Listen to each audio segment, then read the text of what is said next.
বিচিত্র সংবাদ লিখেছেন সুদীপ বসু। একটি বছর চলে যায়, আসে আরেকটি নতুন বছর। নববর্ষ পালনের ক্ষেত্রে এক এক দেশ এক এক রীতি পালন করে থাকে। নতুন বছরের প্রথম দিন পালনে অনেক দেশে আজব কিছু রীতিও রয়েছে। ব্রিটেনে নতুন বছরের মধ্যরাতের পর যে পুরুষ প্রথম বাড়িতে পা দেন, বলা হয় তিনি বাড়িতে সৌভাগ্য নিয়ে আসেন।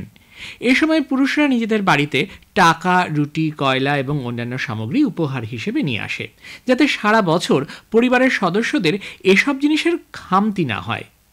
প্যারাগুয়েতে বছরের শেষ 5 দিন কারো ঘরে কোনো আগুন জ্বলে না, হয় না কোনো রান্না। ওই 5 দিনকে তারা পালন করে ঠান্ডা খাবার খাওয়ার দিন হিসেবে। 31শে ডিসেম্বর রাত 12টার পর নতুন বছরের ঘণ্টা বাজলে হেঁসেলে আগুন জ্বেলে নতুন নতুন পদ একসঙ্গে খেয়ে নতুন বছরে পা দেন তারা। পোল্যান্ডেও বর্ষবরণটা বেশ মজার। এখানকার তরুণীরা বর্ষবরণের রাতে খরগোশের মতো পোশাক পরে জড়ো হয়। এরপর খরগোশের মতো লাফিয়ে লাফিয়ে বিভিন্ন ধরনের শাকসবজি জড়ো করে। তারপর সেই শাকসবজির যতটা সম্ভব চিবিয়ে খায়। শাকসবজি খেয়ে নতুন বছরে পা দিলে নাকি নতুন বছরের দিন সুন্দর হবে। বুলগেরিয়ায় বর্ষবরণের দিন হাঁচি দেওয়া বেশ মঙ্গলের। বর্ষবরণের দিন তাদের বাড়িতে আসা কোনো অতিথি যদি হাঁচি দেন, তাহলে বাড়ির কর্তা তাকে নিজের খামারে নিয়ে যান। এরপর ওই ব্যক্তির প্রথম নজর যে পশুর ওপর পড়বে, সেই পশুটি ওই ব্যক্তিকে উপহার হিসেবে দেওয়া হবে। বছরের শেষ দিন হাঙ্গেরিবাসী হাঁস, মুরগি বা কোনো ধরনের পাখির মাংস খান না। উড়তে পারে এমন পাখির মাংস খেলে নাকি নতুন বছরের জীবন থেকে সব সৌভাগ্য উড়ে যাবে। স্কটল্যান্ডে আবার এ সময় জুনিপার গাছের ডাল পোড়ানো হয়। নববর্ষের দিন যে মানুষ প্রথম বাড়িতে পা রাখেন, তিনি নাকি ওই বছর বাড়ির সদস্যদের ভাগ্য নির্ধারণ করেন। নতুন বছর শুরু হওয়ার সঙ্গে সঙ্গে জাপানিরা হাসতে শুরু করেন।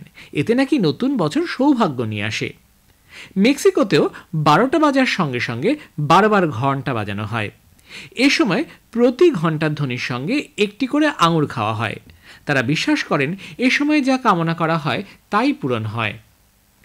কোটি টাকায় বিক্রি হলো বিশ্বের প্রথম SMS। একটা SMS আর তার দাম কোটি টাকা। হ্যাঁ, 1992 সালে বড়দিন উপলক্ষে এক নামী টেলিকম সংস্থার ম্যানেজার রিচার্ড জার্ডিসকে একটি SMS পাঠিয়েছিলেন ইঞ্জিনিয়ার নীল প্যাসওয়ার্থ। এটি বিশ্বের প্রথম SMS। 15টি অক্ষরের সে বার্তায় লেখা ছিল ম্যারি ক্রিসমাস। প্যারিসের এক নিলামকারী প্রতিষ্ঠানের সাম্প্রতিক এক নিলামে SMSটি বিক্রি হয়েছে 1,03,00,000 টাকায়। SMS বিক্রি থেকে পাওয়া অর্থ রাষ্ট্রসংঘের শরণার্থী সংস্থায় দান করা হবে বলে খবরে প্রকাশ। ফুচকা খেতে সকলেরই ভালো লাগে। রাস্তায় বেরোলে অধিকাংশ মানুষই আর কিছু না খান, ফুচকা অবশ্যই খাবেন। আর সোনার পরতে মোড়ানো ফুচকা খেয়েছেন কোনোদিন? ভাবছেন এটা আবার কি করে সম্ভব? ফুচকা প্রেমীদের জন্য নতুন স্বাদের ফুচকা তৈরি করেছেন শিলিগুড়ির এক ব্যবসায়ী। নাম নবাবী আন্দাজ ফুচকা।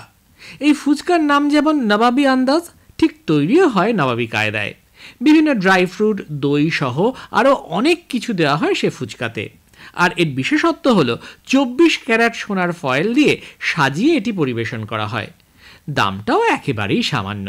তাই এই স্বাদ উপভোগ করতে ভিড় জমাচ্ছেন বহু মানুষ। শিলিগুড়ি শহরে মোট 3টি আউটলেটে এই ফুচকা মিলছে বলে জানিয়েছে সংস্থাটি। ভায়োলেট জেসপকে বিশ্বের সবচেয়ে ভাগ্যবতী নারী বলা যেতেই পারে। কিন্তু কেন? কারণটা তার চওড়া কপালের কারণে। পেশায় নার্স ভায়োলেট বিশ্বের 3টি বড় জাহাজে কাজ করেছেন, যে 3টি দুর্ভাগ্যক্রমে দুর্ঘটনার কবলে পড়ে: টাইটানিক, ব্রিটানিক আর অলিম্পিক। অলিম্পিক নামের জাহাজ যুদ্ধজাহাজের সঙ্গে ধাক্কা খেয়ে প্রায় ডুবে যেতে বসেছিল। প্রাণহানি হয় বহু। আর টাইটানিক তো আইসবার্গে ধাক্কা লেগে ডুবেই যায়। আর ব্রিটানিক নামের জাহাজটি জলের নিচে পেতে রাখা মাইনের বিস্ফোরণে জলে ডুবে যায়। আশ্চর্যের বিষয়, 3টি ক্ষেত্রেই প্রাণে বেঁচে যান ভায়োলেট জেসপ। বিচিত্র সংবাদ শেষ হলো। এটি লিখেছেন সুদীপ বসু।